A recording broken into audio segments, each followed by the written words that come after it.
Chegou o primeiro episódio de What If e o multiverso da Marvel finalmente e literalmente está entre nós. Nesse vídeo eu vou contar tudo sobre o primeiro episódio, falar sobre as minhas primeiras impressões e principalmente explicar quem é o Vigia e qual a importância que esse personagem pode ter pro futuro da Marvel. E claro, sobre a Capitã Carter, que deu um show nesse primeiro episódio. Que personagem interessante e muito bem construída pela Marvel. A gente vai conversar sobre tudo isso agora mesmo e sim, eu voltei.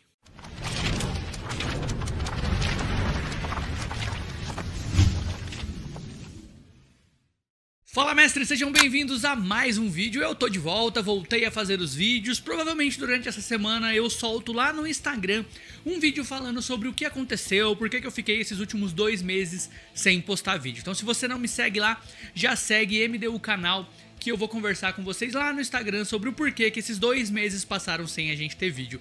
Mas sem enrolar, vamos falar sobre essa grande série da Marvel, que é What If, que estreou hoje no Disney Plus. Cara, que surpresa boa que o What If é pra quem é fã de quadrinhos e pra quem é fã da Marvel. E eu fico impressionado como que a Marvel consegue fazer 4 séries aí nesse ano de 2021 tão diferentes, né? Que quando você olha pra WandaVision, pra Falcão, pra Loki e agora pra What If, são muito diferentes, mas mesmo assim todas elas tem o tempero da Marvel, né? A gente sabe que é da Marvel quando a gente tá assistindo, e mesmo quem não é tão ligado aos filmes e às séries quanto a gente, também consegue identificar essa coisa da Marvel dentro dessas séries. Então elas são muito diferentes, mas ao mesmo tempo a Marvel tá ali, tem a fórmula Marvel que a gente tanto fala, essa fórmula que tanta gente tenta replicar e não consegue, tantos estúdios tentam replicar e não conseguem, a Marvel consegue.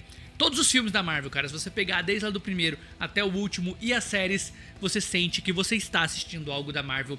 E isso é muito bem feito, muito bem planejado. Então a Marvel tá de parabéns por isso. E o What If é mais um desses exemplos. E claro que pra gente entender muito bem do que tá acontecendo em What If, Loki, a série do Loki é muito importante, porque foi lá que os multiversos foram abertos. E é dali que está saindo todas as oportunidades que a Marvel está criando. E muito bem, diga-se de passagem, aqui em What If. Então a gente tem basicamente todos esses multiversos abertos agora, e nessa série a gente vai conhecer o que poderia acontecer, né? E se a Capitã Carter fosse o Capitão América e não o Steve Rogers? E se as coisas acontecessem como acontecem nesse universo de What If? Mais importante, eu acredito que você já saiba disso, mas é bom a gente deixar claro, é que sim, o What If é canon. O What If faz parte do universo da Marvel. O What If não é uma história separada.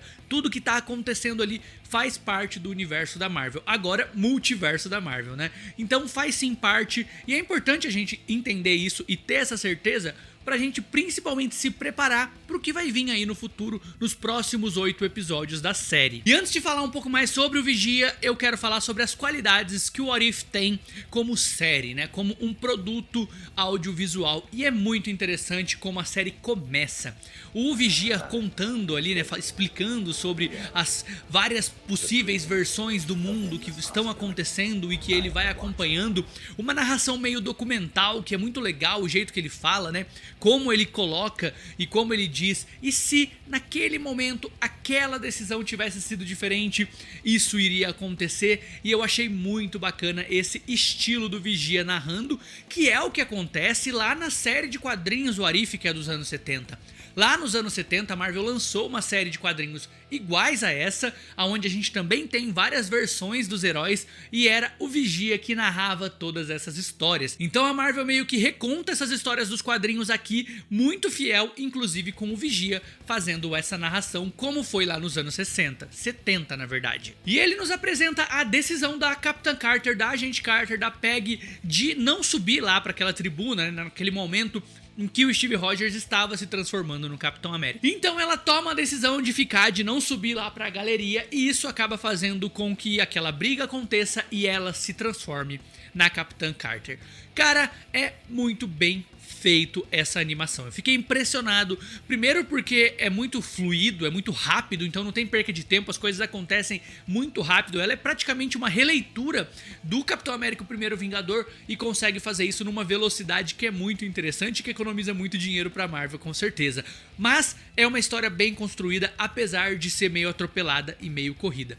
ela se transforma na Capitã Carter, o Steve acaba se transformando no Homem de Ferro, né? O Howard Stark acaba construindo a armadura pra ele, e isso é muito interessante pelo embate dos dois, né? O embate do Capitão América sempre foi, do Steve Rogers sempre foi falar, cara, você precisa da armadura, e o Homem de Ferro falar, mas e você que precisa do super soro? Aqui a gente tem um sendo colocado na pele do outro, né? O Steve sendo colocado na pele do Homem de Ferro, e isso é muito interessante de assistir durante o episódio. Outra coisa que eu achei muito bacana é como que a série é parecida com o live action, né? Então a gente tem os personagens muito parecidos com os do live action, isso traz uma proximidade muito bacana, faz com que a gente fique mais próximo e que a gente entenda que a gente tá dentro do MCU. Sim, até as referências, né? Tem uma hora que o Bucky brinca, né? Pô, você quase tirou meu braço. Então, são referências que fazem a gente se situar dentro desse universo. O que acontece é diferente, até a motivação do Caveira Vermelha com o Tesseract é diferente,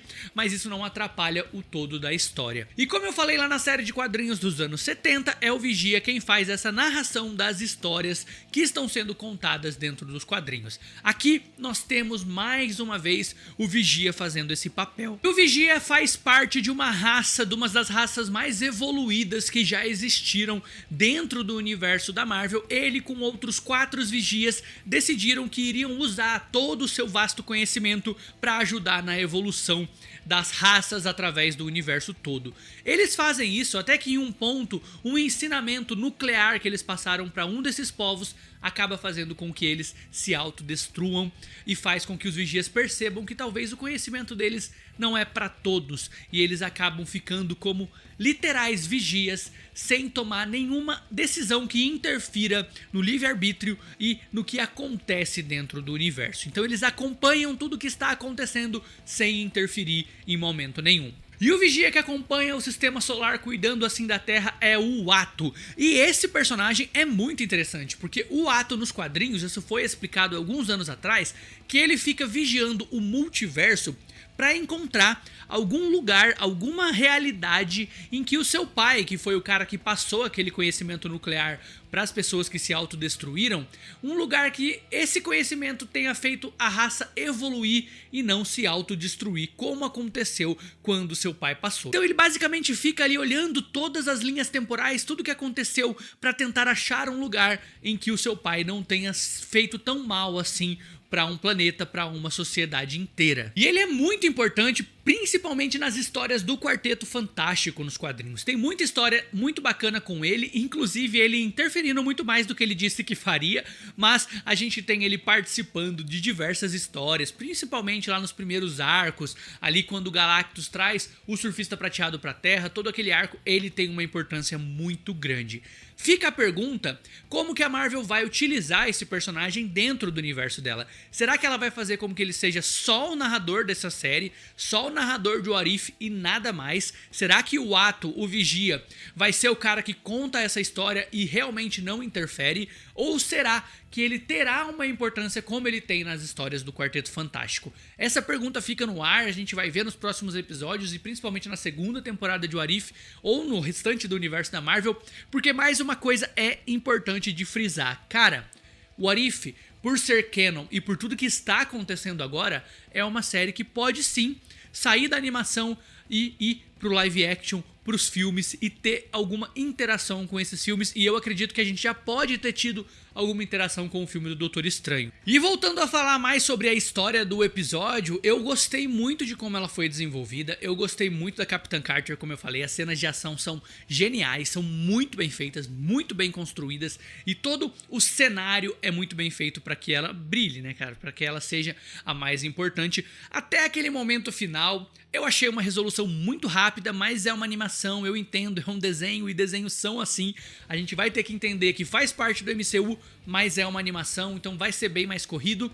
Mas fica a dúvida, né, porque quando ela entra lá dentro do Tesseract, do portal que o Tesseract abriu pra lutar contra aquele monstro dos tentáculos, seria o Kiton? Eu acredito que não, mas pode ser o Kiton sim, tem ali algumas referências.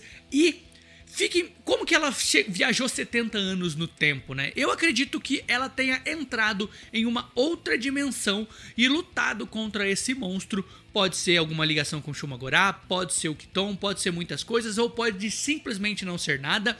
Mas dentro dessa dimensão o tempo passava diferente. Enquanto ela lutava com ele, 70 anos se passou na Terra. Quando ela volta, ela tá no presente com o Nick Fury. E esse ponto é muito importante porque naquele momento que ela chega, a gente tem ali o início dos Vingadores. O início da criação dos Vingadores é a partir daquele ponto, lá em 2012, quando o Loki vem pra Terra. Ali é ela que chega. E aí nós teremos provavelmente a união de personagens formando os Guardiões do Multiverso ao invés dos Vingadores e ao invés dos Guardiões da Galáxia. Então, essa série que muita gente falou durante o começo que seriam episódios separados, não, são episódios que vão contar a mesma história. E a gente vai acabar vendo esses heróis unidos em algum momento para que a gente tenha os Guardiões do Multiverso se enfrentando ou tentando salvar o multiverso, quem sabe ajudando e dando algum caminho pro Doutor Estranho lá no Multiverso da Loucura. A verdade é que eu tô muito ansioso pro que a Marvel tá fazendo. Essa parada de multiverso é muito legal, tem potencial pra ser uma tremenda confusão, tem potencial pra ser sensacional. Vamos torcer pra ser sensacional e é o que eu espero. Eu gostei muito do primeiro episódio, vamos ver os próximos. Já ouvi gente falando, gente que assistiu os outros episódios, que é um pouco mais lento, mas eu acredito que a gente vai ter um caminhar muito legal.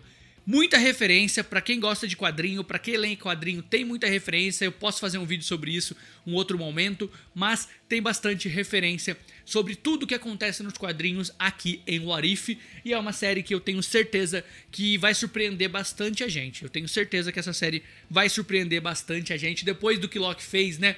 Que surpreendeu em alguns pontos, entregou exatamente o que a gente esperava em outros. Vamos ver o que o What If pode fazer. Eu tô muito ansioso, eu quero ouvir de você. Deixa aqui nos comentários o que você achou do primeiro episódio, se você gostou, se você não gostou e principalmente não se esquece de se inscrever no canal, deixar o seu like no vídeo. E se você tá voltando agora com o nosso retorno, a gente retornou e você tá vindo aqui conferir, deixa o seu comentário aqui porque você vai ajudar muito no engajamento desse vídeo para que a gente volte com o pé direito e volte com tudo aí pras próximas semanas, pros próximos meses. Já tem episódio de What If a semana que vem, já tem daqui um pouco Shang-Chi chegando por aí, então tem muita coisa. Eu perdi Loki, não deu pra fazer vídeo durante Loki, mas até o final do ano tem muita coisa e a gente vai seguir junto aqui no canal e eu quero que você faça parte disso. Então se inscreve, deixa seu like, deixa seu comentário, segue a gente nas redes sociais e eu vou deixar aqui do lado passando mais um vídeo explicando como que o Homem-Aranha vai acessar o multiverso lá no filme dele, No Way Home. No Way Home não, né? Sem volta pra casa. É tanto home nesses filmes do Homem-Aranha que a gente se confunde. Então, clica aqui e vai lá curtir que esse vídeo tá bem legal. Tenho certeza que você vai gostar. Um abraço e até a próxima.